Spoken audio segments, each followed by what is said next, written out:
Hello, and this is section 6.5, where we have left now the realm of thermodynamics, and we're going to talk a little more about what's called kinetics. That is the study of rates of reaction and what makes some reactions faster than others. And this question really brings us back to that original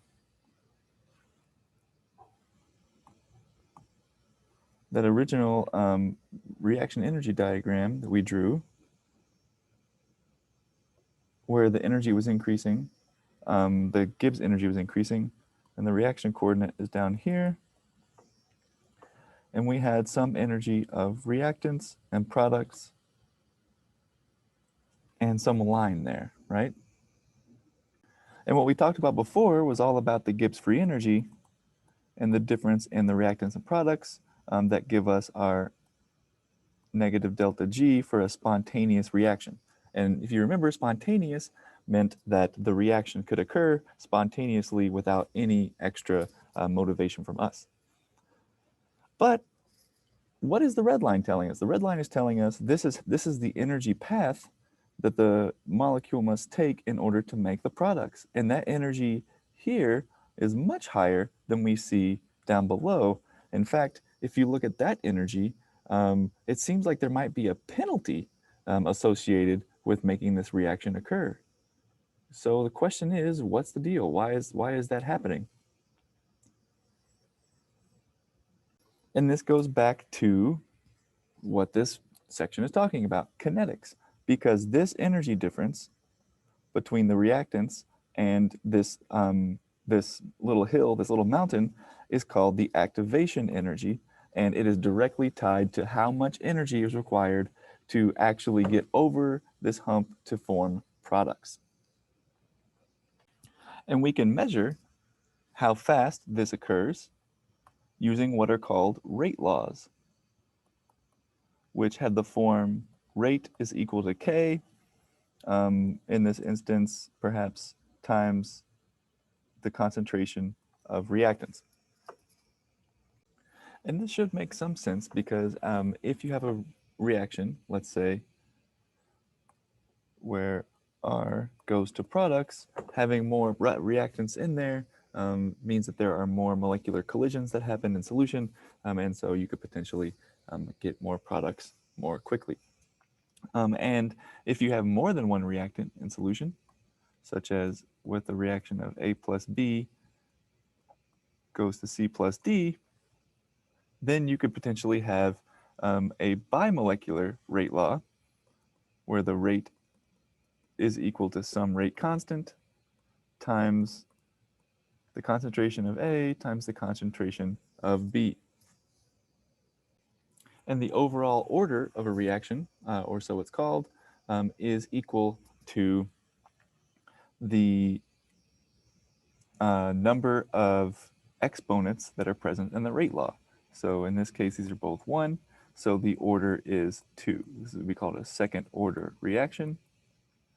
It's just a way to talk about reactions and their general rate laws, whereas the first one had a first order because there was only one exponent. And there are more, such as third and fourth order reactions, but those are less common. Okay, so,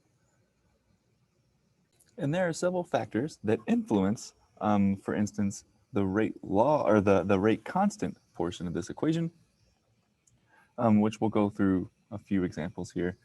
First, activation energy, or EA. And the activation energy, as we said, is the, if energy is increasing here and the reaction is going forward, the activation energy is the distance, or the height, I should say, between this, the top of this hill, called the transition state, and the reactants.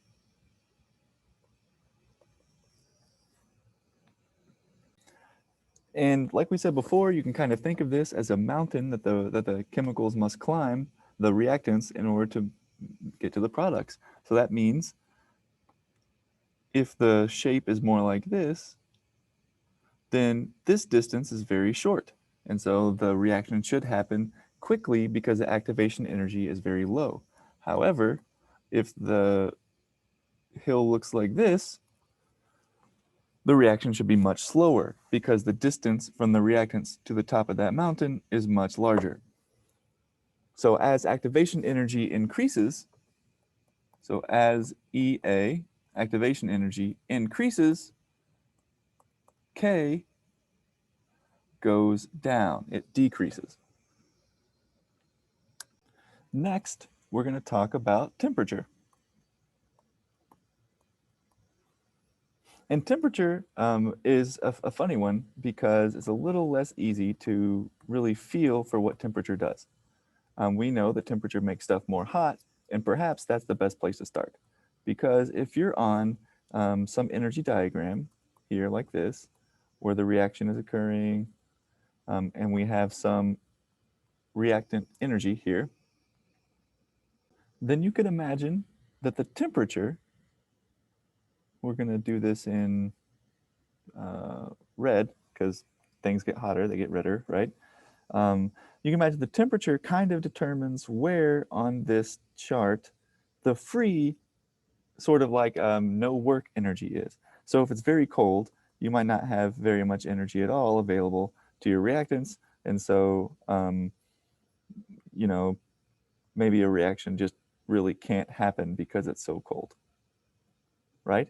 But as you warm up the temperature, red equals T here. As you warm up the temperature, now you start to get closer to that sort of no work energy. So as you raise the temperature, now the amount of energy available is right here. So without doing any extra work, the reactants already have enough energy to get over the activation barrier and go to products. So with enough temperature, reactions can go much quicker. That is to say that as T increases, K also increases. And as T decreases, K decreases. All right, last, one that is the least important, here are sterics. So what this means is crowding. So if a reaction needs to happen based on a um, very specific collision between one molecule and another in a very specific way, and if that collision can't happen because it's too crowded, then the reaction rate constant will go down. So as sterics increase, K goes down. And the last thing we're going to talk about is catalysis.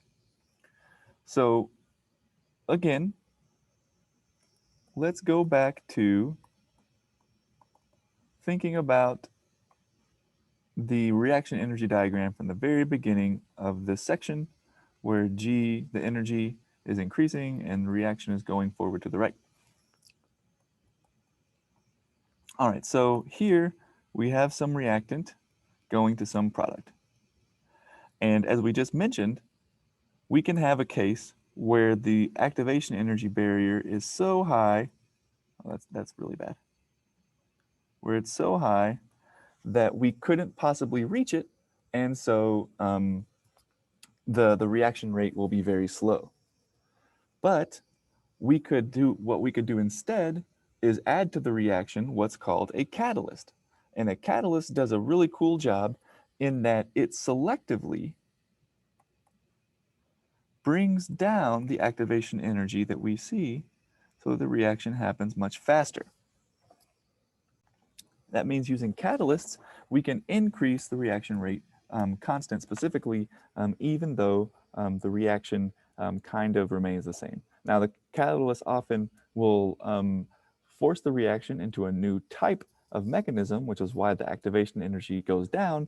But we don't necessarily have to talk about that. What's really cool is that we deal with catalysis every day without even realizing it, because in our bodies are enzymes, and enzymes are our body's form of catalysts that reduce the activation energy for all manner of reactions that are important to us living. One that is kind of cool is simply the idea of taking CO2 from the air and turning it into, with the help of water, bicarbonate.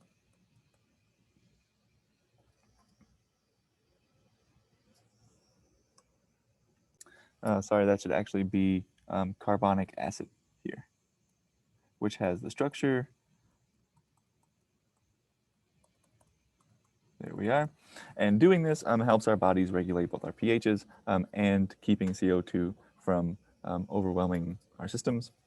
One kind of cool thing is that people who go up into the mountains at very high altitudes, they experience what's called altitude sickness. And it's because as you go up in altitude, the amount of oxygen in the air drops.